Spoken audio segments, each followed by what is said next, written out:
So with our sourcing and recruiting company or department over in the Philippines, we source, then we screen, right? So sourcing is the marketing behind it and finding those applications.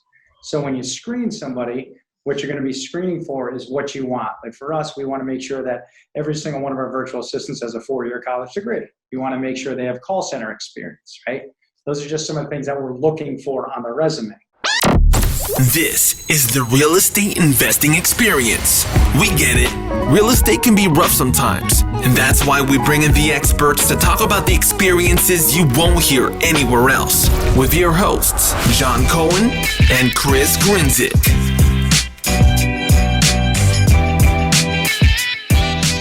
What's going on, guys? Welcome back to another episode of the Real Estate Investing Experience. I'm your host, Chris Grinzik. With me, as always, John Cohen. How we doing? We're good. Yeah, no complaints. I got nothing else to say. Keep it short and sweet. Things are kind of status quo now. It feels weird. Used to be, this was like the new thing, and now it's kind of like just whatever. I don't know. You know, it's another day. I feel I don't even know what days it are. Is anymore. It's just it's all sort of blending together. But it is what it is. Yeah, I hear you. Cool. Got a really good guest on today. Gonna let him introduce himself, but I think we'll get into some interesting topics, some stuff we've been working on a lot with the automation side and things like that. So think that will benefit us a lot, and we'll be able to ask some good questions and hopefully provide some good value for everybody else. So with that being said, Bob, thanks for coming on. Absolutely. Thanks for having me. Yeah, awesome. Can you start us off, just tell us everybody who you are, where you're from, your background, and kind of what you do? Sure. Absolutely. Well, I have a company called REVA Global. It's a trained virtual assistant company. We train virtual assistants to do all real estate tasks that run the gamut. I'm right down the street from you guys. I'm in Connecticut. So shout out to you guys. A little bit of my background, just like you two. You guys played a little baseball, a little soccer. I played a little hockey. There you go. Growing up, went to Boston University for 4 years there. After that, fortunate enough to play a little pro hockey. Played for 8 years, 4 years here in the U.S., 4 years in Europe. After my 8th year, I was there. Had my first child. My wife was living at home. So I decided whether I was going to pull her out of that world here in the United States and pull her there in Europe. I decided, time to hang it up.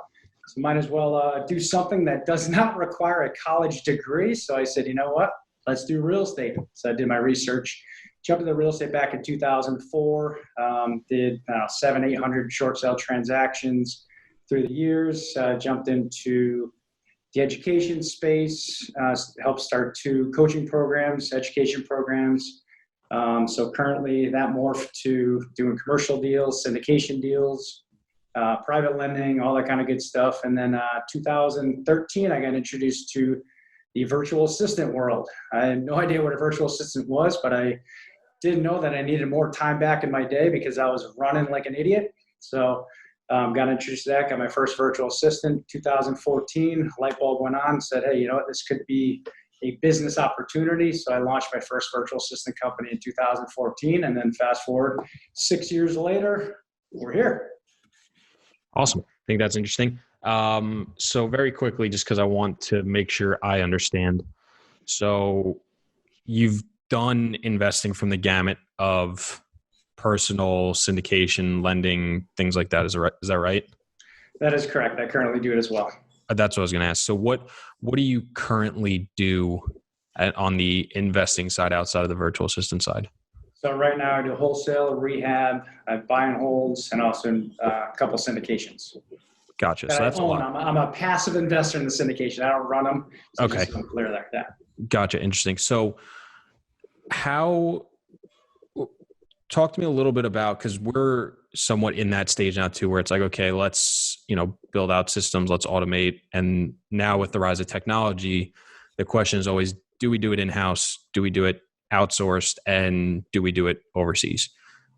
What was that process like for you diving into that world, understanding it, building it out? And I'm sure 6 years ago was very different from today, even though it doesn't sound that long. The internet was just a very different thing. What was that process like, and how has it helped you kind of grow your own stuff? Yeah, I'll start you back when I first started. I screwed up a lot. I went to different companies to try to find some help. First of all, we live in Connecticut. You guys live in New York. If I'm going to hire someone full-time, it's going to be extremely expensive, right? Not only base salary. If you hire someone, think about this. Somebody coming out of college right now, I think the average income is about $45,000. So it's almost, $4,000 net in your pocket, right out of your pocket. But on top of that, you have, benefits you got to pay them. You got workers' comp, you got et cetera, that really is not only just that $4,000, let's say, per month. It's, you got to add on, what is it? Probably another 15% in essence, right? So it's not only that. So you look at where we were at in our business and said, do I need to hire here, or could I get, a quarter of price somewhere else in the world? So I got introduced to, the Philippine virtual assistants right away. Fumbled around a little bit because I wasn't set up. I didn't know I didn't know really what I wanted, what tasks I wanted. I just knew I needed help. So after, about probably half a year to a year, I finally figured out, lasered in exactly the best way to work with virtual assistants. So then, the first thing I wanted to take off my plate was cold calling. So I started getting very, very focused on what I needed to do, what I wanted to take off my plate. And then that's what I started taking off my plate first. And then talking to a lot of other investors, agents, property managers in the world, they all have the same problems, the same challenges where, just like you said, you need to expand.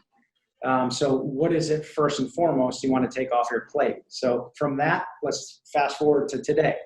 I think it's going to be easier and easier and easier working with someone, no matter where they are in the world, because what we're going through right now, we're in a virtual space, right? Everybody, you guys are not in the same space right now.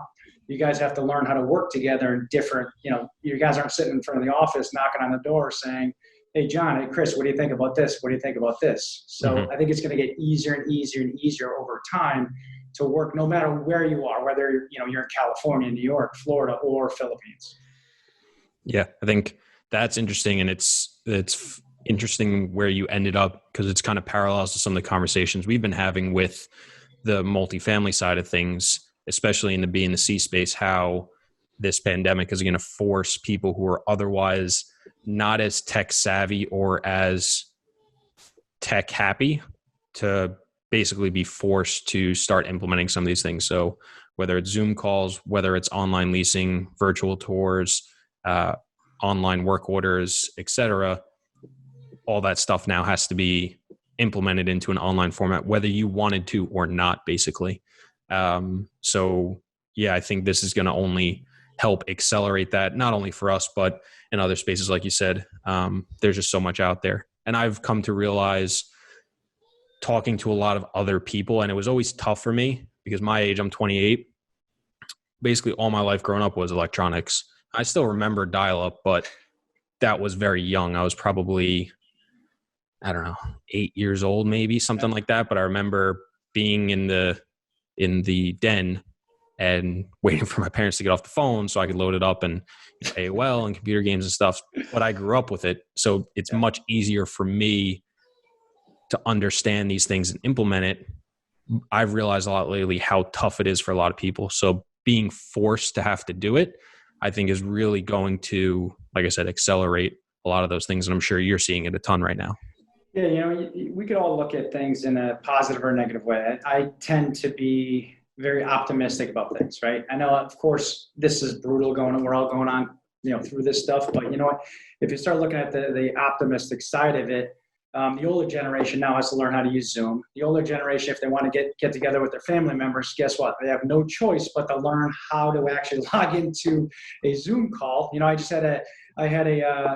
I was going to say 1 or 2 beers, but I had about 10 beers last weekend, talking to my family members, my cousins. And then we got on a late night Zoom call with my buddies who I coach hockey with, right? And we had a great time. And 2 out of 3 of them never used Zoom because everything was in person or conference call line, never face to face. So it's pretty interesting to see that. And I think that, to be on the optimistic side, I think that is going to be great. Maybe, you never know, our whole transaction. I'll give you an example. I just closed on a wholesale deal. I never went to the seller's house, never met him in person, signed up the contract through Loop. My buyer buddy lives in, is actually the owner of my son's hockey team. I wholesaled him the deal. He went in, checked out the property, and this is all through phone and Zoom. So that's amazing, because it's funny. I got an email today from my partner Don, and it only took a pandemic, but he finally got Google Calendar working, and he sent me an email today. He said, I have all our conference calls on Google Calendar. He said, I can't use Gmail. I'm still using Outlook, which I said, fine. I said, no, it only took a pandemic, but I agree 100%. I had to open up 3 bank accounts for our deals, and I today FaceTime, or it was Zoom, not FaceTime, but he wrote FaceTime in the email, opened 3 bank accounts. He had to watch me sign the signature cards. So we jumped on Zoom. I finally got the bank accounts open. It's been 2 weeks since we've been trying to do it, because I got to move money in a proper way. So while we were on the call, I said, so Javier, this means we don't have to come into the bank anymore to do banking. I said, no, it doesn't work that way. I said, but why not? It's, this is so much more efficient for you to send me a document, either Zoom or whatever it is. But the efficiencies, and I'm only 33, but I'm a pen and paper, guy, right? I write everything down, and it is what it is. But even I've seen myself doing more technology. Like, I think I just posted a picture on Instagram before this call. Like, it's like a before and after, and and I can't do that stuff. I'm not good at it. But you sit at home, you got nothing to do. You start learning some stuff. So I think I agree 100%. It's going to be interesting to see how this changes the way business is done going forward. But to the virtual assistant side, I think this is an interesting thing. When I first started doing real estate, it was 2012, give or take. So I owned a house before that and some rentals before that. But when I was an agent doing rentals and sales in the city, I had 2 virtual assistants that were posting all my ads. And I remember my boss, she called me to the office like 2 weeks into me working there. And she's like, how do you get 187 ads posted in 48 hours? And I'm like, well, I work through the night. And she's like, you're just like, and they had no idea what it was, but because I had watched some training or whatever. Now, the problem was, like you said, it took about 6 months to figure it out, because they were posting, nothing was right. All the text was wrong. I was getting calls from people that wanted to see a property in Tribeca on the Upper East Side. Everything was wrong. So I was like, let me refine this. But I remember that where, I'm 2 weeks in, I'm new at the company, and my manager and boss were like, we've never seen someone post 200 ads in 48 hours. I'm like, well, yeah, no, I'm a worker. I work all. Like, I didn't sleep. And it was just funny, because I just put 2 people in that position to take that off my table, because it was the most time-consuming, tedious thing to do. And but then after that, I sort of stopped using them, because I'm a type A type personality. So it's been tough for me to watch people make mistakes, even though you're paying them, 3, 4, 5, whatever, overseas people. But I'd like to hear more about, that process and how you offload it. Cause I think a lot of people are going to start using this going forward, even more so than they already do. Yeah. And I had the same problem as you as well. I mean, we always think that someone can't do anything. Someone can't do the things that we do as good as we can do it. But if we really just stick with that, I mean, you guys look at your portfolio now, you wouldn't have been able to expand on what you guys have now if you said, all right, I have to do everything, right? If we have that mindset, whether you're an individual investor, it's like going back to I don't know if you guys read a lot of books, but I read a book, John Maxwell, Leadership, very good book. And it has to do with, so this is what it is right here. Let's take a quick shot of that. Really good book. So leadership. Leadership. So it's the 11 essential changes every leader must embrace. But I had a chapter on there going from a soloist to a conductor, right? And as a soloist, we all do, we do everything, just like you said, John. We do everything ourselves. We're type A. No one can do anything as good as we can, et cetera, et cetera. But if we really want to grow as a leader, we really want to start doing more transactions than, let's say, 1, 2, or 3, and you want to up it to 10, we have to start taking stuff off of our plate. We have no choice, right? We're going to run ragged. If we're married, we have kids, guess what's going to happen? You're not going to be able to spend that much time with your kids, your wife, et cetera, because everything you're going to be doing is going to be all in your business, right? So just taking a step back, the analogy that I used, a soloist is somebody that is the whole orchestra. He's playing every single instrument, right? He's playing the violin, the cello, the recorder, still, the hot cross buns on the recorder, doing everything, right? And then to actually graduate from soloist to conductor, now you're conducting the music. You could really take a step back and see every single person that is in every single instrument running by itself and having some incredible music, rather than, you know, the soloist is playing drums. It sounds like a new person playing drums to where it's an orchestra now. So that's the best way I could explain it. No, I think that's hugely important, because too many people, I think, are afraid to let go and give the task off to somebody else, especially if they've never done it before. We've actually just started using virtual assistants for some of the podcast stuff, as well as some of the social media stuff. And it's been an interesting experience for me to start creating those systems and offload it. Can you talk a little bit about the process of doing that? How to identify certain things that you can offload? What are the types of things that are, you know, the best to start with, or the best types of things to do, wherever that kind of takes you?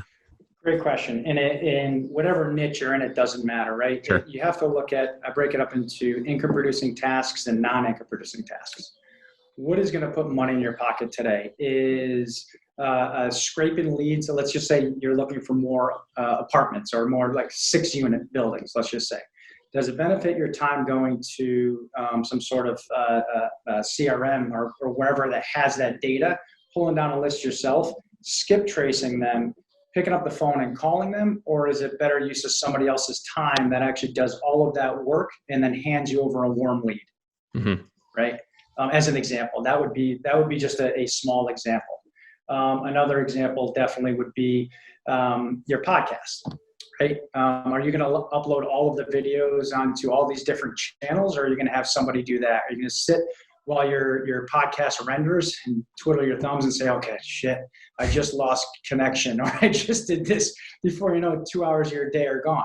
Mm-hmm. But here's the thing, I want to step back. I would highly recommend doing what you're looking to do first, so you understand it. And then what you can do, you're going through this pain right now, is setting up all of the standard operating procedures, right? So first of all, I like to say, you know, I get a question a lot, Bob, what do I do first? And I always break it down into, you know, first we got to break it down to what role do you want to fill? What are the responsibilities? And what are the requirements? And what are the results, right? I learned this from another podcast, so I can't really take credit for this. So I just want to be very transparent. Number one, the roles you have to identify. If it is podcasting, right? Mm-hmm. So you identify what that first role is, but now what are the responsibilities? So it's roles, responsibilities, requirements, results. The responsibilities are all the tasks that actually have to happen. Step 1, step 2, step 3, step 4. Yeah, it's a pain in the ass, trust me. But once you do it once, then you could confidently offload it, almost like creating a checklist. Mm-hmm. Once you have those checklists, you can even use video, right? Create a video walkthrough of what you do. And then it's very simple.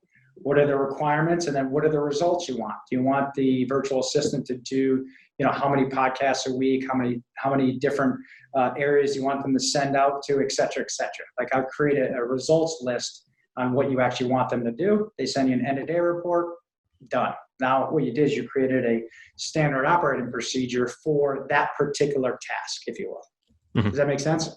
It does. No, and it's great to hear, because it's exactly what we've been doing. So it's always good to hear it from another source, that's the best way to do it. So yeah, I mean, I've definitely learned creating that step-by-step procedure is hypercritical.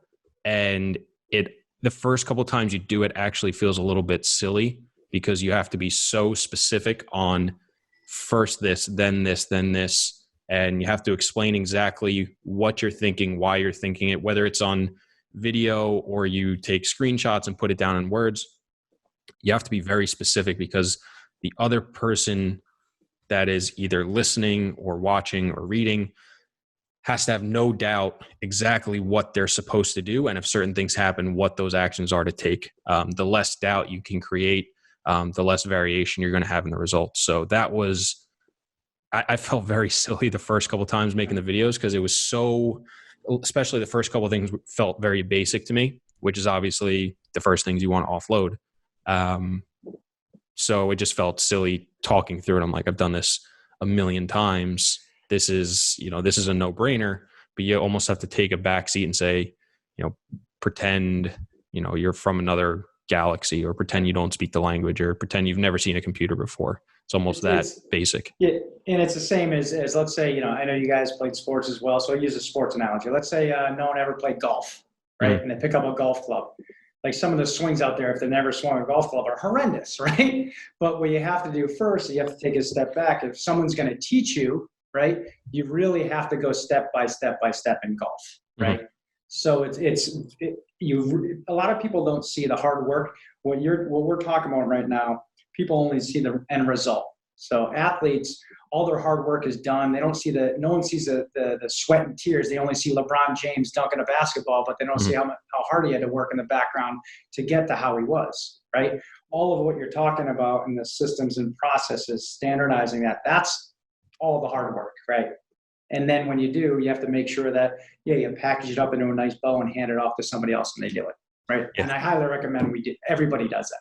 Because it's so true. Like Gary V, I think he had something just recently where he was saying, you see LeBron James, you see Kobe Bryant now, or you didn't see, what the steps to get there is that's the stuff that's hard to do, right? And like you said, the golf analogy, whatever it is, but when you're doing that, because I did it too, and I would get frustrated because I even Chris, when he first came to work for us, I sort of just gave him some stuff and I said, figure it out, right? And he was very good at it. And that's why we're still here together. No, it wasn't. I've done that with other people and they fail. And I look at them, I'm like, I gave you, all the tools in the world to be successful. You just didn't implement them at all. Virtual assistant world, if you do that, and correct me if I'm wrong, the tools are going to help, right? You give them, you give them a power drill and they're like, what do you want me to do with this, right? You have to explain to them the entire process. And that's probably where I don't, whether I failed, whether it was just, the time, the amount of time it consumes to detail out such a simple step. To me, I was like, I'll do it myself. I can get it done quicker, but it's not the right way to think. And I know that, but it's amazing on how detailed the simple step you have to make. Because if you make one mistake, it's, they're never going to be able to put two and two together. And it's not that they can as an individual. That's not, they're just pumping out repetition. So if they miss that one step, the house is going to fall to the ground. So it was really interesting to see that. And, a business built behind that and teach people how to do it is obviously super important, because you're not going to make a mistake that's just going to mess everything up. Yeah, and it's kind of funny you said that, because when you start looking at whether it's a virtual assistant, because a lot of times we say, hey, it's a virtual assistant from another country, they're the same as us, right? Think about that. If I have somebody that I pull in to my company, let's say I pull my bookkeeper over here and I say, okay, I also want you to not only do numbers, but I want you to cold call. They wouldn't be successful either, right? So a lot of times, what I found through the years of screwing up is that we have to make sure that we match the person with the task that they're doing, right? And it's the same thing here in the U.S. I mean, I've screwed up so many times here hiring people in the U.S. where I actually, I talk to someone for 1 minute, I'm like, yeah, I like them, so they must be good. They must be good at door knocking. They must be good at acquisition. They must be good because they could talk. That's not the right way to do it. Now we start doing disc profiling and really profiling, putting different profiles into the positions that we actually hire for. So that's one of the things that, we've all done that. Yep. So that's actually a really good segue, because one of the questions I was going to ask is, how do you find the right person? Because it's one thing to figure out what you want to get done, but like you said, some people are going to be good at some things and some people aren't. And ultimately, if you do this long enough, you're going to hire people that are not the right fit or not the right person for whatever job you're doing, or, your business or tasks or whatever. So for somebody that is looking to do it themselves, what are some things they should be doing to try and find the right person? Absolutely. So you're going to be searching for a while. There's a lot of different places to search, right? Whether you're looking for someone here or in the Philippines or whatever, China, it doesn't matter where you are, right? Looking for somebody somewhere. The steps that we take, I'll just give you an overview of the steps that we take, because these are the same steps that everybody has to take, right? So with our sourcing and recruiting company or department over in the Philippines, we source, then we screen, right? So sourcing is the marketing behind it and finding those applications. So when you screen somebody, What you're going to be screening for is what you want. Like for us, we want to make sure that every single one of our virtual assistants has a 4-year college degree. We want to make sure they have call center experience, right? Those are just some of the things that we're looking for on the resume. And then once you get all those resumes in and you sift through each one of them, now you have to decide who you're going to interview. So we do an initial interview and then a final interview. So the interviews, both of them, we're checking on what's your capacity. Do you have an accent? Do you not have an accent? How's your English proficiency? What's it rating at? And how are your communication skills? So those are the things right away that we start off of. And then once they pass phase 1, 2, and 3, then we go to a systems check. So it's kind of like us. If my audio is all screwed up, that means my internet connection sucks. Right. So when you're in another country, everybody always talks about this. Well, I had one VA and their systems was not good. So the internet cut out. So what we do is we first and foremost look at what their operating system is on their computer. Then we go see what their system specs are. And then we go to see what their speed test is. And then we go to see if there's any backup. We have to make sure they have a secondary backup just in case power goes out. Because if power goes out, then we're screwed and our business is going to be suffering because of it. So we go through those steps, and I highly recommend, anyone listening to this definitely goes through those steps. So that's first and foremost. And then right there alone. I remember when I had the 2 virtual assistants posting ads, every other day the power was out and they couldn't post. And, you'd go 2-3 days, no posts. And I'm like, you get frustrated and then they tell you why. I never thought anything to check it to see what it was. I just sort of said, the power's out, whatever, I'll post ads today. But right there alone is something someone could take away. And, it's just one less headache that you're ever going to run into. Like you said, if the lights turn off, business is over, right? And if you're relying on them to make calls, contact, whatever it is, if they can't, you're stuck, you're dead in the water. Yep, exactly. So that's a huge takeaway. So that's what I would definitely write that down if whoever's looking to do that right now, whether you use our company or not. I want to make sure that everybody writes that down because that's an important part, and they'll take away a lot of your pain. Is there any sort of guidelines or high level metrics you would look for, whether it's operating systems or internet speed or things like that you think, hey, if it's lower than this, don't even waste your time? Yeah, like the internet speed, 3.5 to 4. You have to make sure everything's higher than that. That's what I would highly recommend. And I'll look through different operating systems in different countries as well to make sure, because everyone's kind of a little bit different. So that's one of the things I would look at first. Gotcha. Cool. Interesting. I have a somewhat different question, also selfish question. Being a passive investor in syndications, is there any opportunities for syndicators that you think virtual assistants would be a great fit that a large people aren't using them for? Well, we have a lot of, syndicators, meaning are you looking for more investors? Is that what you're saying? Just this, that can be part of it. It could be the syndication business itself, whether it's the property management, property acquisitions, just, the whole business. You obviously have insight into how the business works as well as, really good exposure to the virtual assistant world, obviously. Yeah, we have property management clients as well. So some of our property managers use them on the acquisition side, and some use them on, they have general VAs that handle inquiries, both tenant and owner inquiries. Because think about this, if you're managing, let's say 100 doors, 200 doors, 300 doors, you're getting, 200-300 calls a day. So they're either hammering your cell phone, or you could have somebody take those to parse them out. So if they're from the tenants, we have VAs taking phone calls and then sending them either to the tenants or the owners. Or we have some companies that set up a knowledge base. So now the VA actually goes through all of those frequently asked questions and will answer those questions right away, which guess what? That saves money for property managers, because if you don't have to do a maintenance call, then you save a lot of money. If you have to do a maintenance call for every call that comes in, that's where a lot of your profit is going to go. And or the owner that you're managing those properties for is going to get a big bill at the end of the month, and it's going to reflect bad on you. They also do lease renewals. So if you have a lease coming up, we have VAs that are calling to say, hey, you want to renew your lease. Also, say rent collection is another one.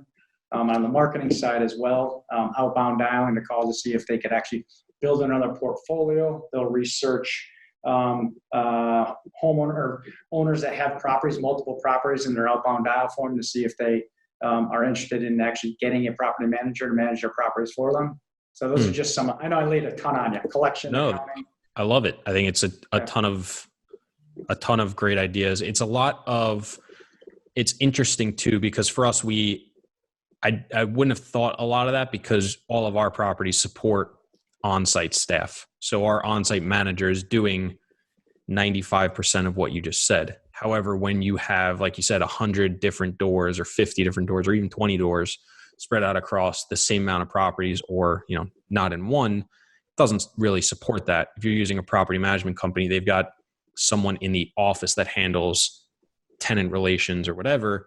And like you said, if you can outsource that for, a fourth of the price or even half the price, to take off a large percentage of that, it's just going to make your life tremendously easier.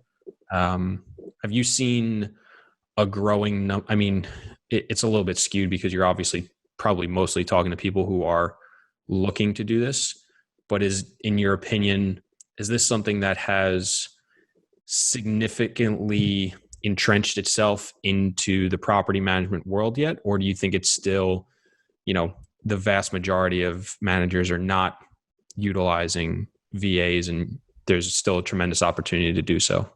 And I know so I'm part of a lot of different masterminds that are part of that have thousands of properties and they use a bunch of virtual assistants. So again, the world is big, right? The United States is huge. I know a lot of big companies that don't use them, a lot of mid-sized companies that do, a lot of small companies that do, right? So is it a commonplace? I think that the answer is, do we have a lot of clients that use them? Yes. But I think the answer really is somebody comfortable with using a virtual assistant or not? And do they have experience? We find that property managers that are part of big companies that use our service, they start using them because they've had experience in the past and they know how to use them, right? And they could visualize and see exactly, all right, if this virtual assistant right now just handles leasing and you keep them in this box, they're going to be extremely successful. Right? And if you have a virtual assistant taking in calls and you're sending each call to either the tenant or tenant calls from landlords and they parse them out to the right spot, they keep them in a box, extremely, extremely successful, right? So I really look at it like an assembly line. If you look at, the way Ford makes cars, everyone has a different role, right? Not that the same person's not putting on the wheels, not putting on the brakes, right? They're not doing all the same stuff. So it's just like us here. If you keep them in specific roles, right, they're extremely successful. Interesting. Because you brought up a good point. A lot of people probably have the fear of the unknown kind of that holds them back. I'm sure that's a conversation you have a lot. Yep. What are some of the more common fears that people have for utilizing that service and how do you help them overcome that? Are they going to show up to work today? What are they doing? Right. So a lot of them are, number one, I want to make sure they show up.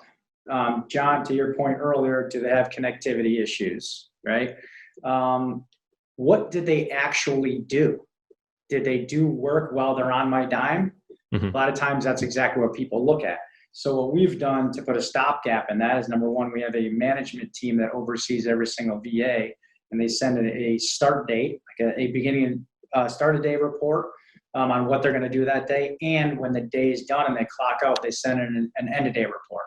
So for property managers, there's different types of systems, CRMs they use.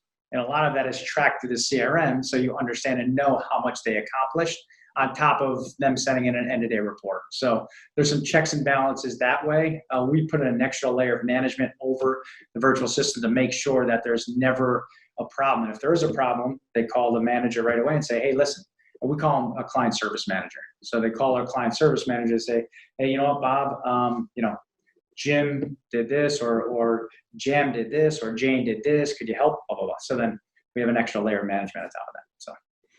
No, I think that's important because I think that was definitely something that was always concerning to me. And it's even interesting too, when we've talked about into this, work from home environment that we're in now, was, the fear that if people are left to their own devices and there isn't, somebody over their shoulder making sure they're actually getting work done, how do you know they're actually going to do it? Are they actually going to do it? Are they going to basically self-regulate their time and make sure they're actually getting work done? Or, they're going to spend, 8 hours on the couch just laying there and, just move the mouse every, 5 minutes to make it look like they're working. So I think that's hugely important to hear. How does someone, if they're doing it themselves, let's say, whether it's, a VA part-time, one full-time, a couple full-time, how does an individual keep on top of virtual assistants without the resources that someone like your company has? Yeah, so there's different softwares that you could use, like Time Doctor, that actually you could screen record someone using, right, someone working that is virtually. So there's a lot of Americans that do that with each other as well. But that's one of the softwares that you could use as an example. And one way to track it. And here's one of the things that I do want to make sure that is very important, that, whoever decides to hire a virtual assistant, please make them part of your business, because it's kind of like if you guys hire someone from Connecticut that does acquisition for you, right? You want to make sure that you include them in your important meetings as well, right? To keep them, because they are part of your team, big part of your team. I know sometimes we hear the word virtual assistant, you're like, they're just a virtual assistant. Not, hey, they're a team member. We find the most successful individuals really entrench our VAs into their business. So, because they are a huge part of their business, because they're taking care of a big pain point that you wanted to get off your plate in the first place.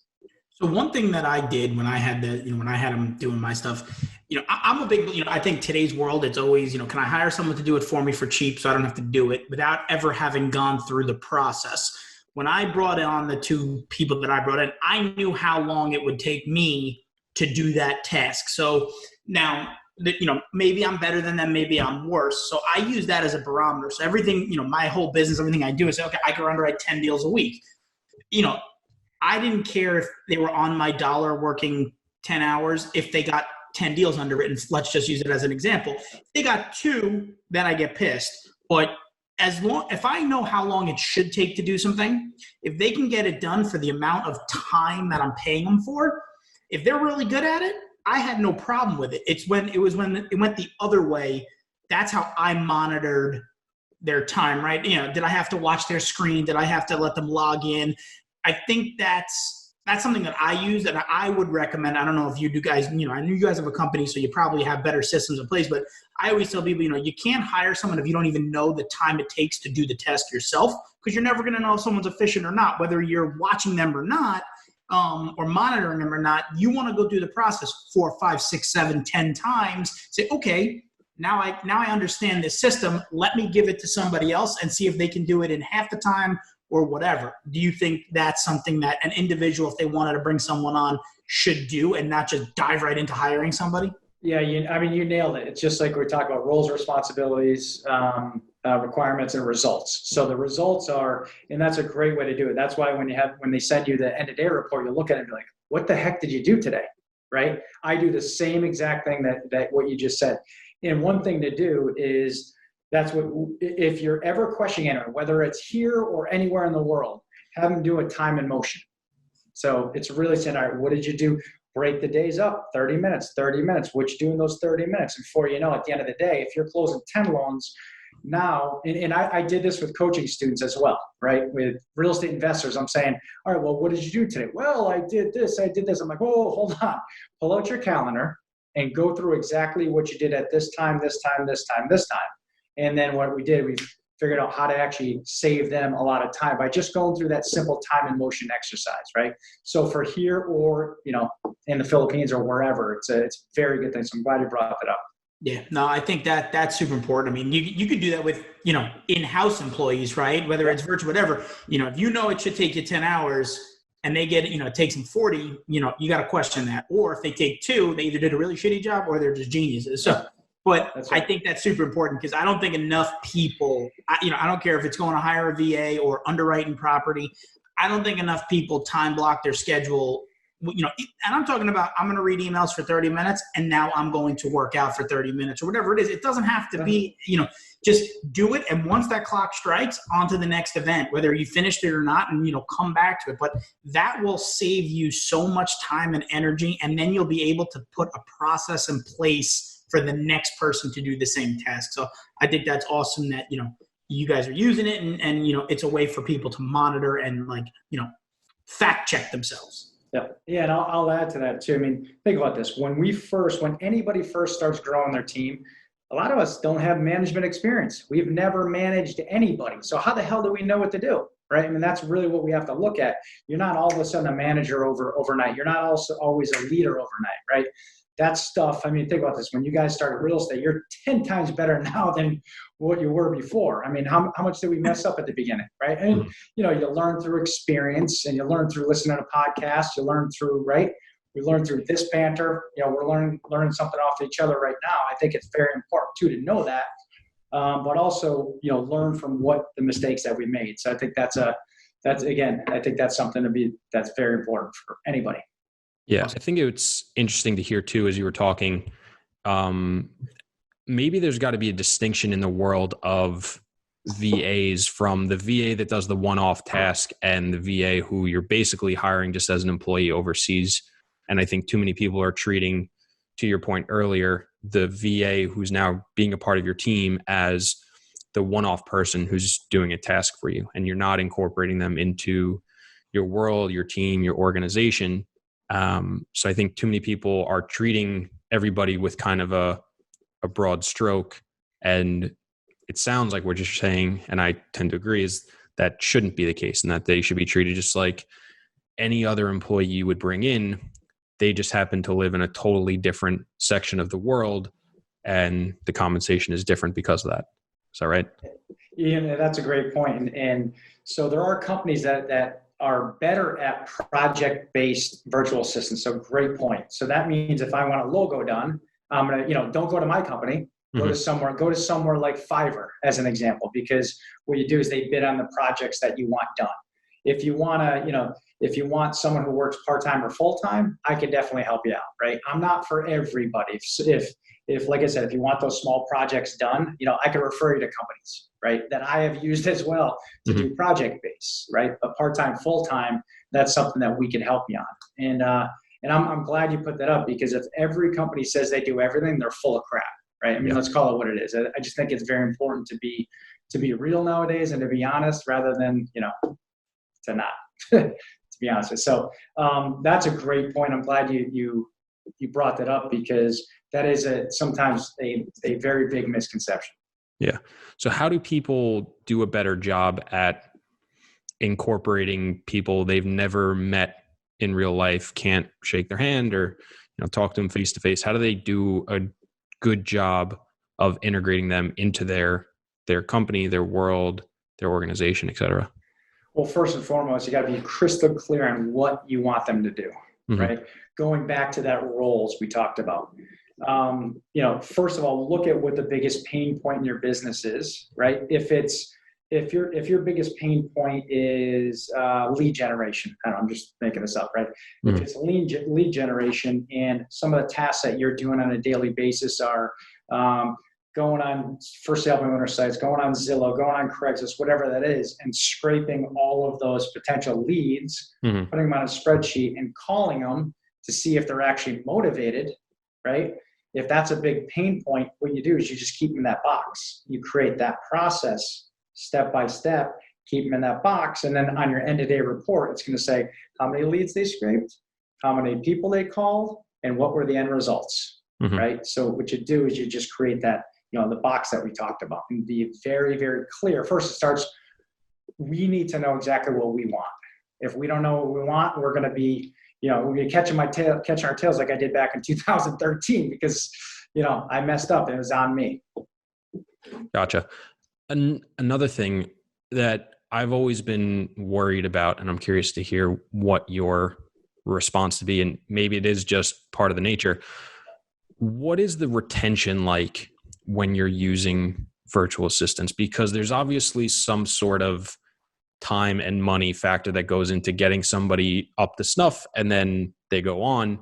The worry is that the less you pay someone, the less likely they are to stay. I understand, obviously, they're getting paid versus a different economy, so that could be that, and they're actually getting the same, call it, percentage of what their lifestyle is or whatever. But is there any issue with retention? How do you help factor that in? What can people do to help keep people in their organization? And that's always, no matter where you are, let's say we're here or we're in another country, you're always going against the same thing, right? Is there going to be a headhunter that's going to be picking off your top acquisition guy right here in the United States, right? So you're always thinking about the same thing. So, well, let's take exactly what you said over to the Philippines, right? Our retention is probably one of the highest in the industry because we pay competitively. We do offer paid time off. We also offer the best healthcare. We offer 0% loan. So there's some little benefits. Think about this. Here in the United States, there's people that stay in companies forever because of their benefit package, right? It's the same exact thing. You got to offer them different benefits that they deem to be extremely good. And a lot of it has to do with the culture that you create, right? People will stay with you all the time for less money if they love you and they love working with you, right? So those are just a couple tips. Love it. No, I think that's fantastic. As we kind of wrap it up, you had got any, last minute tips, advice, words of wisdom for people that are, either trying to enter this world, trying to expand the amount of stuff they offload, anything that you think will help people out? Yeah, what I would first do, obviously do your research, right? If you're looking to do this, do research my company, research other companies, and interview them, right? If you want to do that as well, I highly recommend.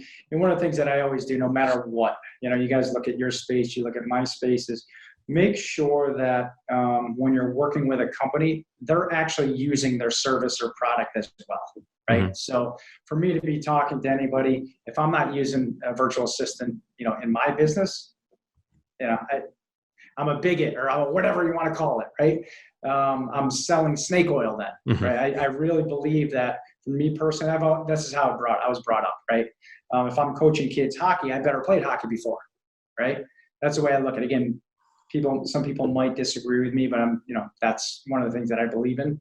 If I'm going to be preaching hard work, you better be working hard, right? You guys remember teammates that you played with, right? That were always bitching and moaning, and if they weren't working hard, you lost respect for them. Yep. Right? Same kind of concept there. But and on top of that, what I would also do, if you're looking to outsource anything, really, really, really break down what your pain points are in your business, and then see what you can actually offload, right? Knowing that nobody could do the things that you do as good as you can do, or if we believe it, right? We're all like that. There's certain things that we really feel, no, someone can't do something better than us. That's okay. We'll write that down on one side of a sheet and then write down the other side that really saps your energy. The stuff that you pick up your phone and you look at your calendar, you say, you know what? Oh, I got to do that today. That's the first thing that should be put on your list, right? And then you look at your calendar next day, right? There's a lot of tasks that I'm sure that we all could list right away. Property managers, taking calls on their phone, that's one of them, right? Lease renewals, leasing, doing credit checks, all that kind of crap, right? So there's a lot of stuff. I would recommend you do that first. Love it. Beautiful. Bob, thank you so much for coming on and sharing your experience, your knowledge, and everything. I definitely got a ton out of it. I think John did as well. And I'm sure a ton of people listening did as well. Where can people learn more about you, your company, follow along, or get in touch with you? Absolutely. You can go to our website, which is revaglobal.com, REVA global.com. We also have a series called FridayCoffeeBreak.com. It's on every Friday at 10 a.m. So you guys should check it out. It's tomorrow. So definitely check it out. I think yours comes out on Fridays too as well, right? Does your podcast come on Fridays? No, Tuesdays and Thursdays. Tuesdays and Thursdays? All right. Yeah. We Of course I'm we normally record on Fridays, but I recorded because I heard you on one of your podcasts say Friday. I'm like, oh, okay, Yeah. cool. Yeah. You could cut that out if you guys want. I don't know. no, we're leaving it in. We're authentic. It's even better than Perfect.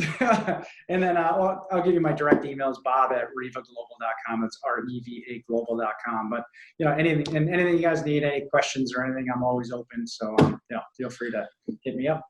Beautiful. Guys, thank you so much for listening. Definitely go check him out if you are interested in utilizing virtual assistants or learning more about it, especially in the real estate space. It's always good having somebody that knows the space you're in when you're looking to utilize other stuff. If you haven't already subscribed to the podcast, please do so. If you have, please share with a friend or family member. Word of mouth is our lifeblood. It would mean a lot to us. Bob, thank you so much again for coming on. This was fantastic. Thank you for having me. Appreciate it. Thank you.